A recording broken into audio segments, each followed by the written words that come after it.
Excellent. Well, I want to welcome everybody today to SAMA's first administrator training webinar.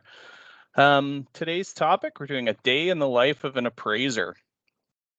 This webinar came from feedback that we actually got from administrators that they'd like a little more information and training on some different topics from SAMA to show more information about SAMA's processes and some of the work that we do in your communities.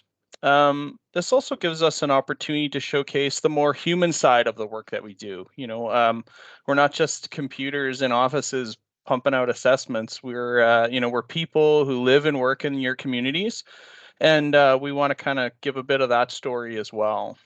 So we're going to be hearing from three appraisers today. We've got Danny Zatilny, who's the assistant regional manager in our Regina region. He's going to be providing a day in the life of an urban appraiser. We've got Christine Peters, who's an appraisal agrologist 2 in our Weyburn region. She's going to be providing a day in the life of an agricultural appraiser. And finally, Grant Cranfield, who's an associate appraiser in our industrial unit. He's going to be doing a day in the life of an industrial appraiser. We've got a Q&A tab along the top of Teams that you can use to submit questions. And after each presentation, we'll review those questions and go through them. So I really want to thank everybody for taking the time to attend today, what I think is going to be a very informative and interesting session. And I'd like to invite Danny to start us off with a day in the life of an urban appraiser. All right, thank you. Just gonna pull up my presentation here and we'll get going.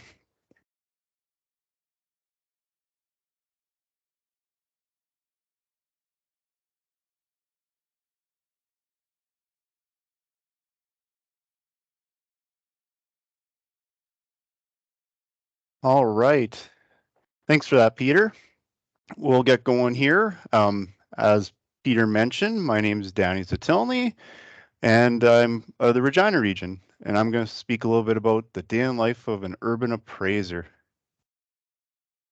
So before we get started, I just wanted to give a quick overview of the agenda for today. I want to keep presentations short and concise, but questions after are certainly welcome. I'll quickly go through the introduction of myself, my team, timeline of the appraiser, the tools that we use, and the contract services to local governments, you guys that us urban appraisers and the other appraisers use as well. So, as mentioned, my name is Danny. I'm an appraiser and the assistant regional manager in the Regina region. I've been working here for 10 years.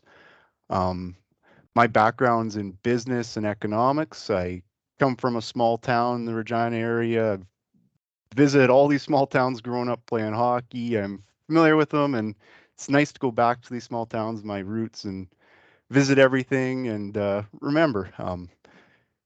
It's one of the things I really enjoy. So this is our team here in the Regina region. Some of you've probably seen these people in and about your municipalities, but I'll just quickly go over what we have here. We have our regional manager, Frances. She kind of oversees everything, as well as some other projects here at SAMA, and then I'm assisting her and still doing some of the appraisal stuff. We also have a market specialist, so she kind of coordinates appeals and analysis within our region. And then we have our wonderful admin assistant, Nicole. She's one you probably speak to the most directly. She's kind of the front line. She's amazing. She goes above and beyond what's asked of her, and she's always happy to answer any questions you guys have. And then we have a number of other staff.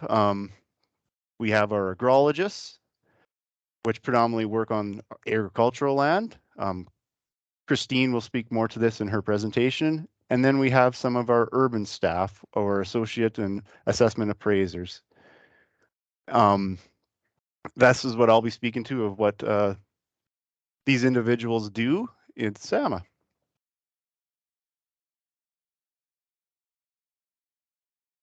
So I'll briefly go over a timeline of kind of what we typically do as an appraiser. So really what we start with is some pre-field work. This involves a lot of stuff. Some of you are probably quite familiar with these terms, but one of the things we look at is sales verification. We do subdivision work as they come in. We'll work on the maintenance and callback lists. So that also involves prepping for the work to go out and view those properties that are on that list. There's some office data entry that sometimes is involved in pre-field work. And one of the new ones that we're doing is notifying ratepayers. This is new. We're getting a lot of good feedback about it, and I'll speak more about it later. The second step we do is the field work. So this involves typically stopping at the municipal office prior to going to inspections, notifying that we'll be out there. We leave our cards, introduce ourselves, that type of stuff. And then we'll go and perform our field inspections on the properties. If nobody's home, we leave a door hanger for more information if needed. And typically just like to leave one there just to let ratepayers know if they have any questions and that we were there. Next step is the post-field work. So this is kind of where we'd complete the data entry from the information we've gathered. Might involve follow-up from the municipality and ratepayers and recalculating the values. Finalization of the work. This is kind of, we'd audit the stuff that comes in. There's some industrial maintenance. Grant will speak to that. It also involves us creating and sending the maintenance packages that's available via MySAMA. Supportive value. This is kind of a one that's starting to become a larger part of our role lately, with record number of appeals going to Court of King's Bench, and I'll speak more to it later on. But it also involves us handling the ratepayer inquiries when the roles open and are advertised. We're there to help explain the assessments.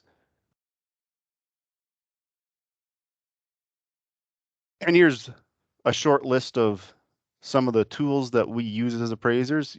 I mean, you probably see us out there carrying our tape measures. And over the past few years, you've probably seen us carrying our tablets. It's one of our newer technologies, but we've had them for 4 or 5 years, and they're quite useful to have out in the field. Another valuable one for us urban appraisers is having blueprints and maps provided by the local municipalities. They really help our inspections go quick and gives us a good information prior to going to inspect the property. And one of the greatest things we have is the knowledge of the administrators. You guys provide us lots of information, and it really, you guys go above and beyond for us to make our job easy.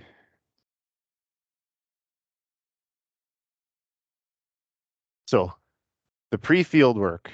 So before we get to go to beautiful places like this, we have to do several things first. As mentioned, there's the sales verification.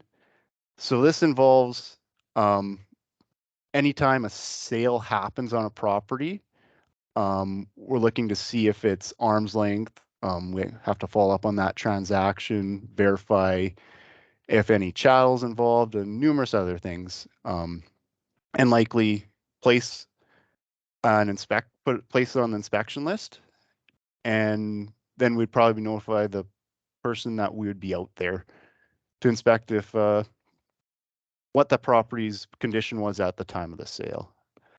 And as mentioned, another thing we do are the subdivisions. As they come through, we like to do them in the office as they come through, as I mentioned, just to stay on top of them, because sometimes they do get missed. It's easy field work, easy office work, but it's nice to have them done earlier than later, particularly if a building goes up on them after. And then the majority of our work from year to year is the maintenance and callbacks list that you guys send to us. So we'll review those, make sure everything looks neat and tidy before we come out. And sometimes there's some office data entry that we like to do before we go out there.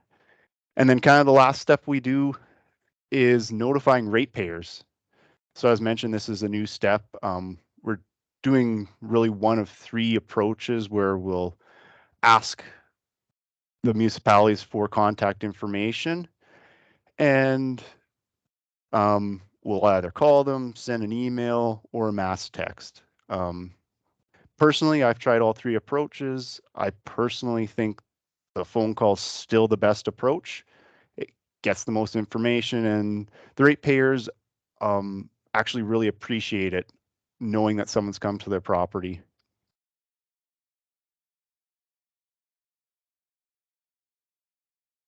The field work. So this is kind of what you guys see from us when we're out there. So, but what do we actually do when we're at the property? What are we looking for? Who do we talk to?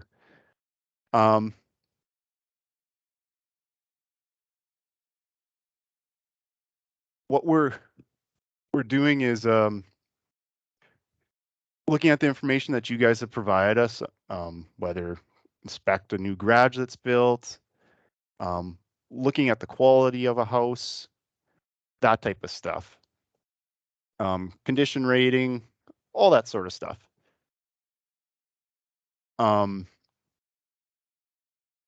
You know, this information is valuable.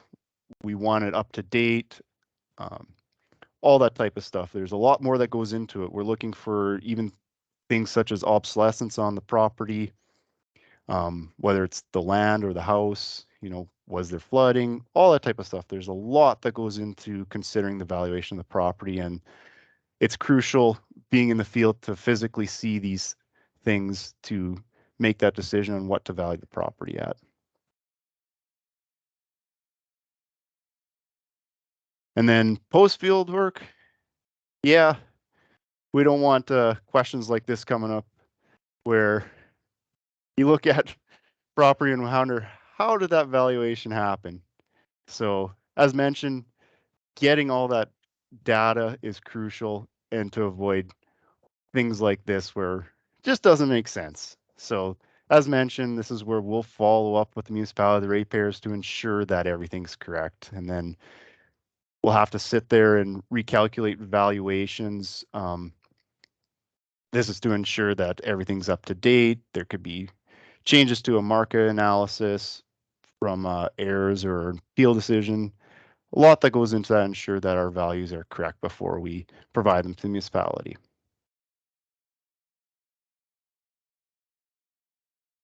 And the final step prior to you guys receiving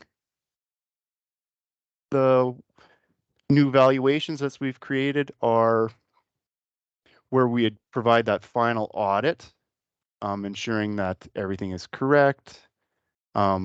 There's some coordination with industrial regarding their maintenance with oil, gas, pipelines, and also some railway. And then we'd create and send you guys a maintenance package, which is available through my SAMA. So this is the final valuations that we provide to you annually. And if there is any issues, please contact your appraiser. We're more than happy to address any errors that may be there, because things do slip through the cracks. We're human and we want the values to be correct, so we encourage anything you may have. And supportive value, as I said, this has become a larger portion of our role as appraisers here at SAMA. It typically starts handling ratepayer inquiries, verifying with them why the assessment changed. We may identify errors or they may identify errors, and we're more than happy to correct that through what's called an agreement to adjust. That agreement to adjust also involves the municipality agreeing to the changes. At the end of the day, we're interested in providing the correct value. So we have no problem changing it provided that the ratepayer or SAMA themselves have found what the correct value may be. And in many instances, an agreement may not be there. This is where we would prepare a submission to the local Board of Revision, supporting our valuation on behalf of the municipality. And sometimes it may go to the next level, the Saskatchewan Municipal Board, and in an odd instance, the Court of Appeals. There are a large number going to the Court of Appeals as of late.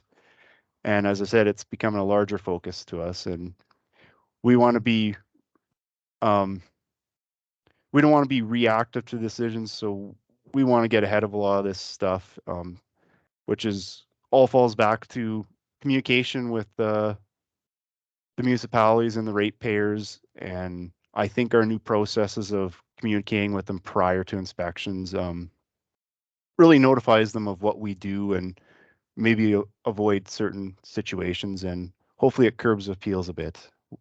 We'll wait and see what happens there. And then we do a number of other things. So we provide revaluation work. So this is that 4-year cycle, if you're familiar with that. We have one coming up in 2025, which will have a base date of January 1st, 2023 for the values. Myself, I'm currently working on that. So we're working on new land valuations, and later on we'll be working on improvement valuations. Just kind of reviewing all that data and seeing what the new values will look like. And then we'll provide those to the municipalities to review. But we'll also be in contact with municipalities if we see some potential changes. We always appreciate their feedback. We know they have the best local knowledge of these places, and we want that information. And if you ever have a concern with the values, please let us know. Any feedback is good feedback to us.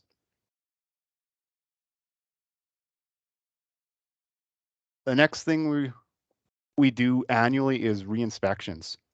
So each regional office will provide re-inspections to a number of municipalities, and our goal is to re-inspect every property throughout the province that SAMA handles within a 12-year cycle. These are provincially legislated for periodic re-inspections, but what it really does is ensure that information on file is accurate and includes changes to each property that may increase or decrease the value. It may also change the market analysis in some circumstances of things we may find.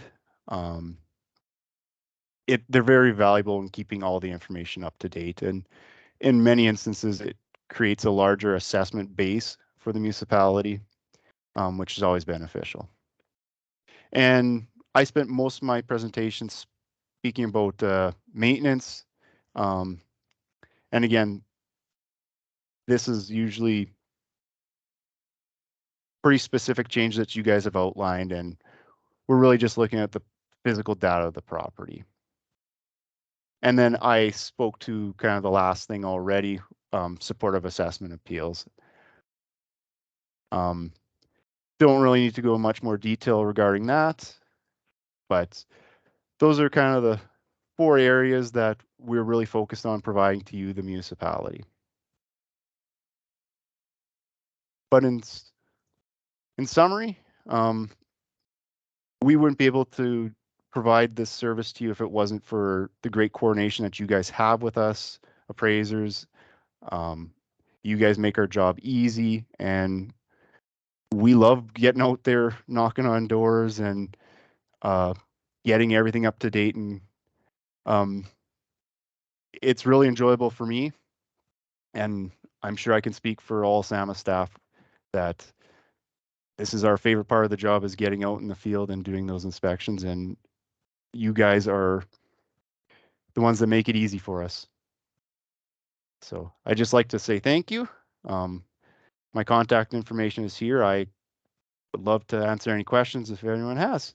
With that, I'll hand it back to Peter.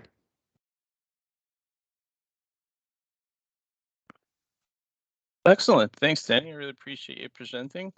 There's no questions right now in the question panel, the Q&A tab. If anybody has anything, feel free to type it in there and we can look to have Danny answer it. And if not, if anything comes up during any of the other presenters or you think of anything, feel free to type it in and we can take a look at it at the end. So excellent.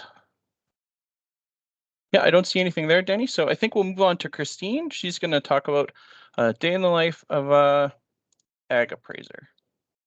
Take it away, Christine. Okay. Can you hear me? Yep, sounds great. Okay. I will just share my screen here.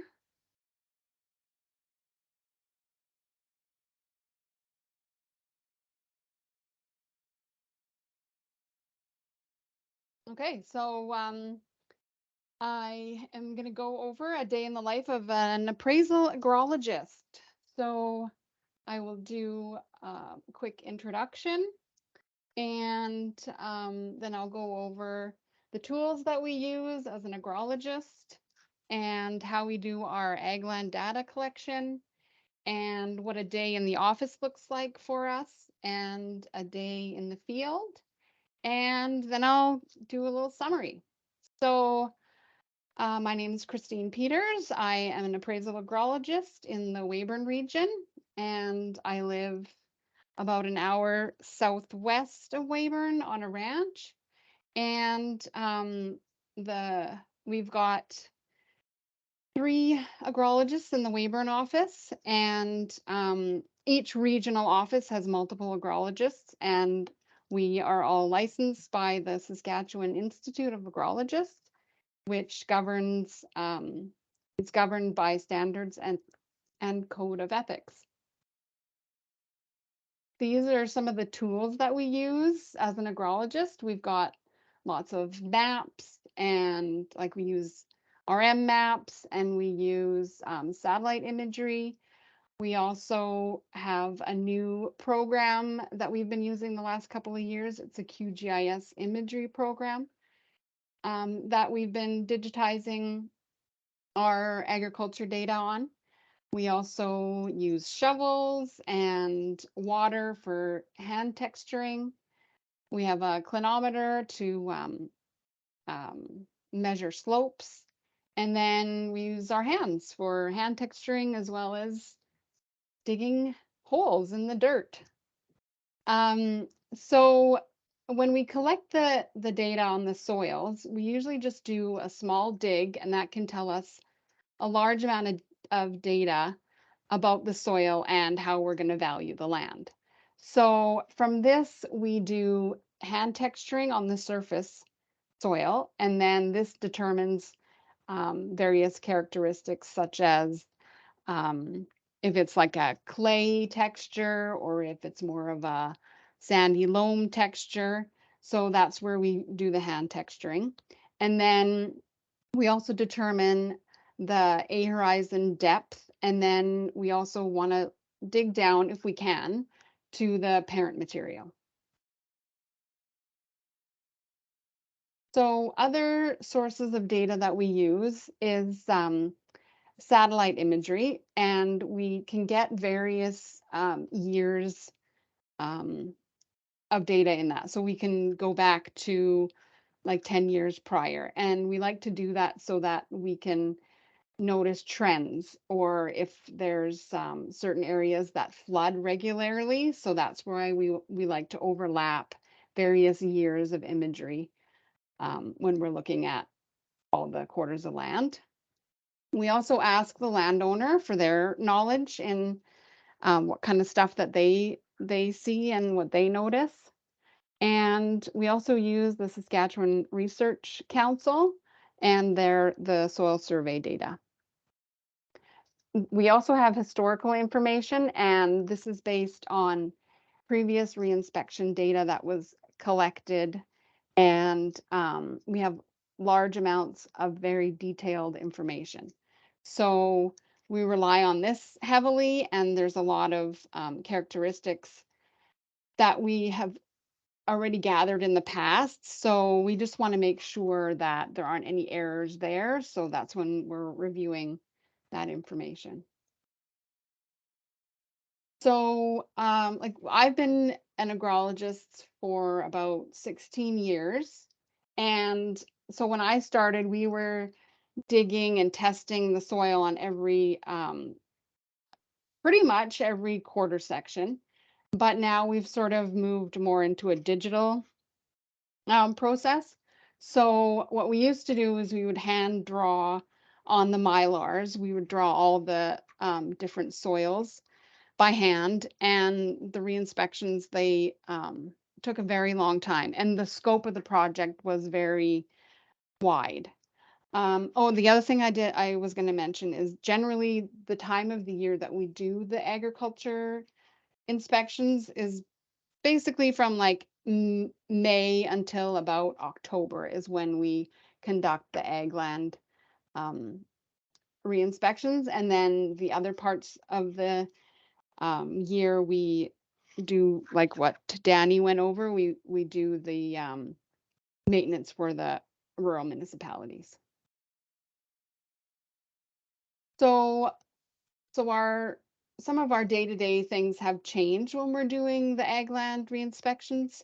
Now we're focusing more on satellite imagery and digitizing all of the information that we have rather than hand drawing the mylars. We still do physical field inspections where it's needed because you can't see everything in the satellite imagery. We've also narrowed our project scope because we have so much information that is very detailed.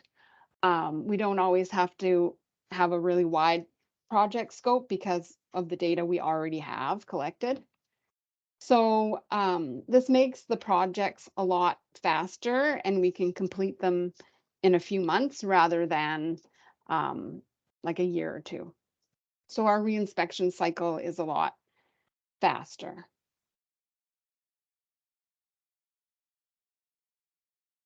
So a day in the office, this is what a day in the office would look like. So we would review satellite imagery.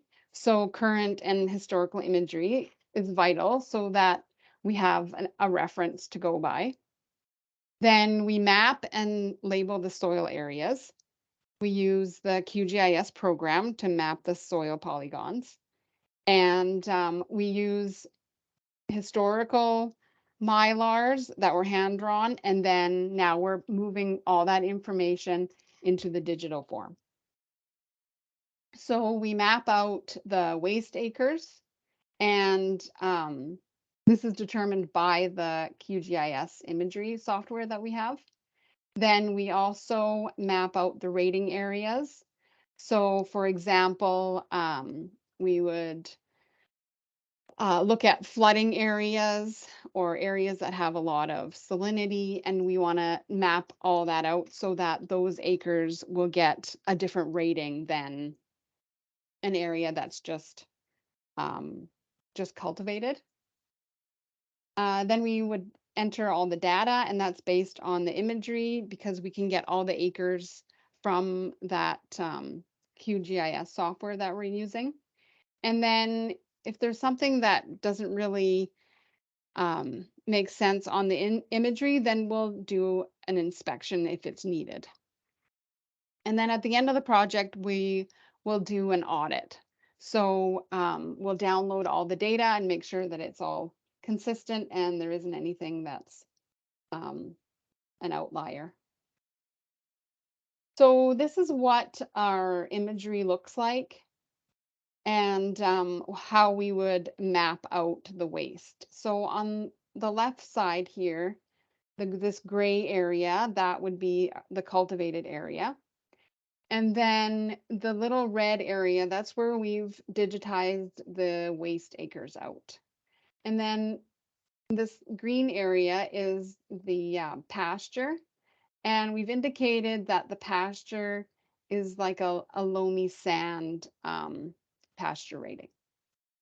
And then on the right side here, the the purple area is the type of soil that it is. So this is like a Weyburn Asquith loam to sandy loam. And then the kind of turquoise color, that is the areas that are very saline. And the sort of white area on the imagery, that indicates that it's salinity. And then this green area is just like a draw. And that would be considered waste acres in the red.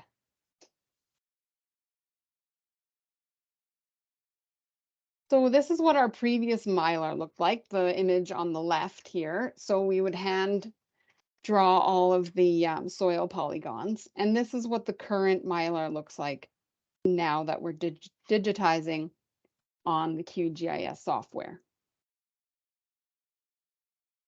So a day in the field, this is what it would look like. So we would want to prepare the day before, letting the RM know that we're going to be out there, and we would call various property owners if needed. And then we make sure that we've got all of our maps. We plan out the route that we're going to take, and if there's any tools specifically that we need. Then generally we'll stop at the RM office, see if we need any up-to-date RM maps and see if they have any questions that we have. Then we'll do the inspections. Like I said, the ag land, we generally look at those, you know, from spring and summer, and then we'll look at residential and commercial during that reinspection if necessary, or we'll do that during our maintenance time of the year. And then we'll be back in the office, and then we'll check the properties and then finish the data entry. So as an agrologist at SAMA, our work is a combination of ag land assessments and primarily reinspection projects, and as well as assessing residential and commercial during times of maintenance. And we also deal with supportive value appeals and sales verification. And as an agrologist, we also do reevaluation as well. So we'll be doing that this spring as well. So if you have any questions, thank you very much. And it was great chatting with you today.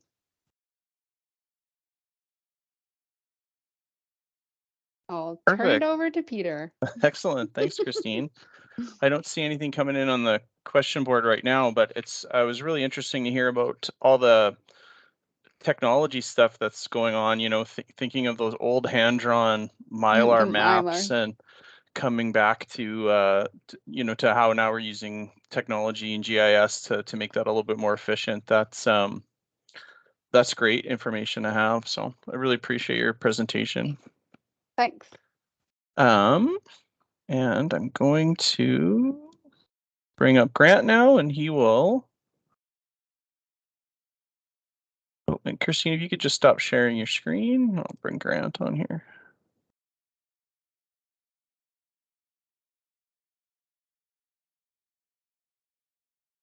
Excellent. Grant's going to provide us a day in the life of an industrial appraiser.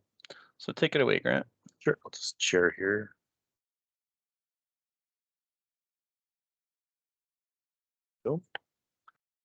So hello everyone. Welcome to A Day in the Life of an Industrial Appraiser. My name is Grant Cranfield. I've been with SAMA for 6 years, and I'm an associate appraiser within the industrial unit. So just a quick agenda. We'll explore what a day is like in the industrial unit with focus on field inspections. I'll discuss who we are, what we do, and then go through an inspection example. But first, it's my pleasure to introduce you to the team. So we've got Rebecca Schultz as the manager, Melissa Barr as the senior appraiser, Jamie Johnson as the admin, and then the appraisers, Garrett, Shane, myself, Spencer, and Carla. there is one more person you need, or one more member you need to meet. That's Ed. Ed's our unofficial mascot since 2015. He often gets to tag along on inspection trips. Just a little bit more about the industrial unit. We are based in Regina. We assess properties throughout the entire province, not just a specific region. Due to the distances traveled, we are generally out in the field a week at a time. Many of the sites we inspect require special safety gear or additional training, such as H2S Alive, First Aid, WMIS. We assess both regulated and non-regulated properties. We do have a saying in industrial, if it's big, smelly, or dirty, it's probably industrial. The property types we assess, or grids as we call them, are, so we've got the 8400 grid. This is sea cleaning facilities and licensed high throughput elevators. Got the 8500 grid, which is potash mines. 8600, which is heavy industrial. This is a catch-all of sorts. It includes wind, solar, other mining such as coal and uranium, and any industrial properties not assigned to other grids. 8700 grid, which is oil and gas. This is the most numerous and most expansive in terms of industrial properties. There are over 88,000 properties, which can be separated into non-wells and wells. Then we've got 8800, which is pipeline. This includes the facilities themselves and pipe in the ground. And finally, railway properties. Rail is not assigned to a specific grid, as with the other industrial properties. Industrial handles trackage and rail company owned vacant land. The remaining rail properties are assessed by the regions. So a typical year in industrial looks something like this. Got January, which is pre-potash, heavy industrial, oil and gas re-renditions. February was our potash month. March, pipeline, other mining, any remaining industrial maintenance. And then of course, kind of in here is delivery of our packages. April to August is appeals, reinspection projects, and September to December, oil and gas standardization, renditions, and maintenance. We're a little bit different from the regional offices in that there are specific legislated deadlines that industrial must follow, which can affect our delivery timelines. So for instance, in February 28th is the delivery of potash values to the sharing board. March 1st is the pipeline company reporting deadline. And then September 1st is the oil and gas reporting deadline, and October 1st is the rail company reporting. Industrial inspections typically occur during reinspection in the summer or as maintenance kind of in the fall. So what is life like as an industrial appraiser in the field? Well, you get to see interesting places.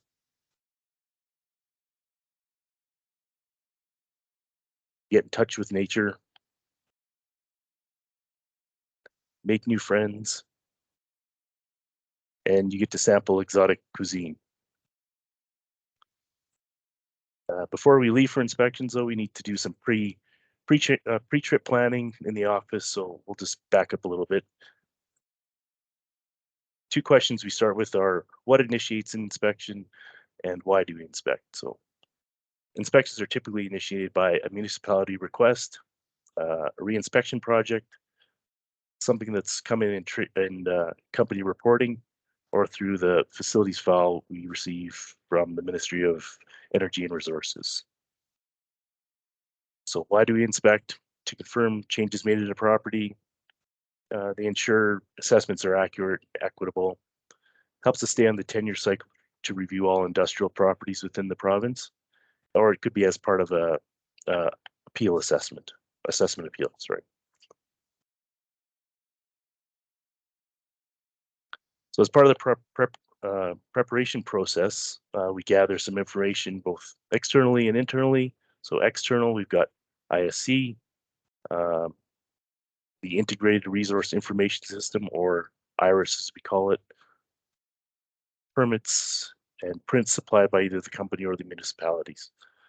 Internally, we've got the Sask Assessment Manual as a reference, the SAMA Cost Guide, any previous sketches or information from previous inspections. And then we've got Maddox, which is our internal GIS tool.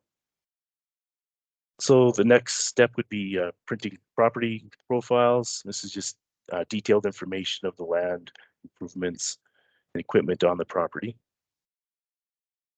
Next would be planning our mapping and planning our routes in the RM or in the region. And then we'd also contact the company sometimes to set up an appointment to get on site. And sometimes we have to do a safe work permit or safety orientation before getting on site. So this is basically the same process we do for any site inspection, whether it's a grain elevator or an oil and gas battery. What will vary is some of the site-specific details, such as more complex buildings or improvements. And once the prep is done, it's time to hit the road. So I'll focus on oil and gas, as it's the largest and most wide-reaching sector that we assess and inspect. We don't normally inspect wells, as their assessment is handled through a data upload we receive from the Ministry of Energy and Resources during the standardization process. We do, however, commonly inspect non-wells. So what is a non-well? Well, it is any oil and gas site that is not a well. It includes storage, processing, handling, collection, and distribution sites for oil and gas. Also includes water disposal sites and injection facilities. They're identified in the assessment ID as the 8700 grid, and then ends in one of these 4 digits. So here we have the 8700 grid, and then ending in 50. They also have LSD in the legal land description. So some common non-wells that we see are headers, which have this distinct collection of pipes coming from the side, satellites, batteries, and compressor stations. Now that we know what a non-well is, we've arrived at our first site, we're ready to inspect. So here we have an example of a battery. Once we arrive on the site, the first things we do are confirm the owner and the land location. We'll take some pictures, and we'll draw a site sketch. We'll also introduce ourselves, if possible, to any staff on site and complete any necessary safe work permits prior to beginning an inspection. So next, we'll inspect the buildings to confirm current data or collect data to add new buildings. Information we collect include building model, dimensions, and additions such as lining or presence or absence of flooring, heating, and electricity. Also included in the improvements are tanks. Information we collect are the type, fiberglass and lap welded steel are the most common, the volume in barrels, and then any accessories on the tank, such as heaters, gauges, or insulation. So in this example here, these are both lap welded steel, and then this one has insulation and this one doesn't. So the next aspect of non-well inspection is the equipment. The Saskatchewan Assessment Manual describes resource production equipment as the fixtures, machinery, and other appliances by which petroleum, oil or gas is produced to the surface, stored, transported from a well or battery or gas handling site, or is compressed. To make it simple, we ask 3 questions to determine if the equipment is accessible. Is there enhanced recovery on site? Is there testing on site? Is there gas from gas wells? If the answer is yes to any of these, then the equipment becomes accessible. So some of the common equipment we find at non-wells include separators, which is this large vessel here, meters, a couple different kinds, these 2 here, compressors, pumps, there, steam generators, flow lines, manifolds. There are certain details we collect for each piece of equipment, such as the size or horsepower. And yeah, and for those of you following along in the SASC assessment manual, RP is valued according to Chapter 4. So this is inside of a typical satellite building. Here we see the test separator there, and for that we collect the PSI, the diameter, and the height. Then we have an instrument air compressor, collect the horsepower for those, and then we also collect any meters used in testing. So there's one kind of there, another one here, another one there. Now, occasionally you do get a surprise when you open a door. Incidentally, a CAF, a CAF, or closure adjustment factor, that is an adjustment that can be applied when a non-well is shut in for 12 consecutive months or more.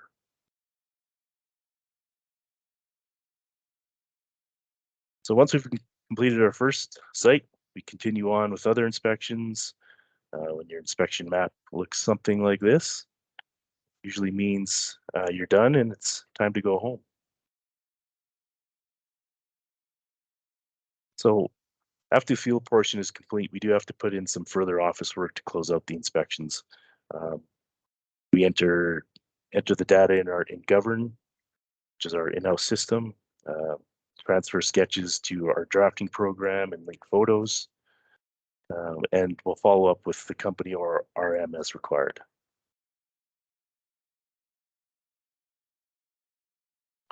So in summary, inspections are an important part to ensure that industrial assessments are accurate and equitable.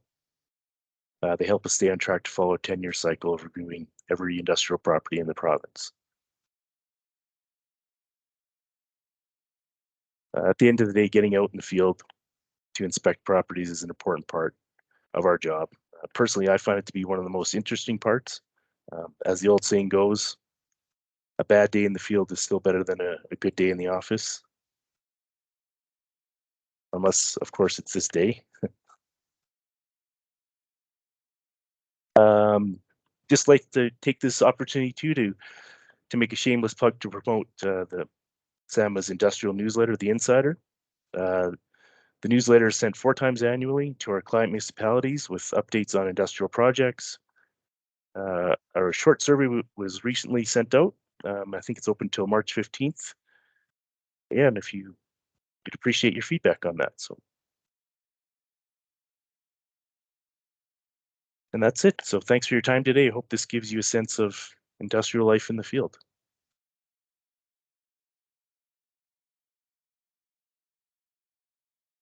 That's perfect. Thanks, Grant. I appreciate you getting into some of the level of detail and expertise needed to value some of these industrial properties. It's a whole nother world out there, and it's obviously there's lots of knowledge there that are, even just looking at when you were showing us that satellite building, all of the details that go into looking at that were interesting. Thanks, Grant. I appreciate that. And I'm just I don't see anything on the question panel. If anybody has anything, can click the Q&A tab at the top and type it in. If you've got anything that you wanted either Danny, Christine, or Grant to answer. Oh,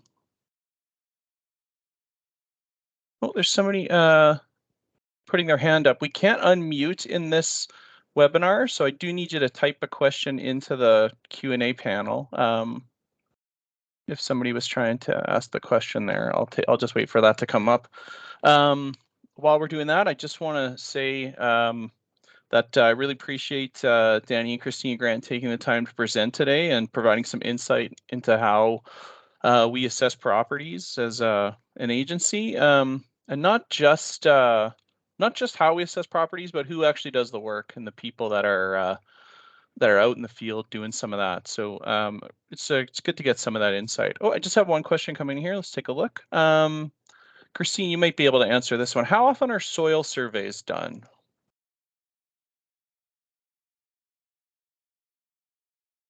So if if I'm understanding what you're asking, so when, like, how often is the ag land reassessed? Generally, we like to go on like a 16 to 20 year cycle. But like we're a little bit behind. So we're working on RMs that haven't been re-inspected since like the 80s. So yeah, we like to look at them every 16 to 20 years, but it's because of the level of information that we've been collecting in the past, it's taken a lot longer. But since now we have other tools such as the QGIS software, that's making it a lot faster for us to re-inspect RMs. So I hope that answers your question.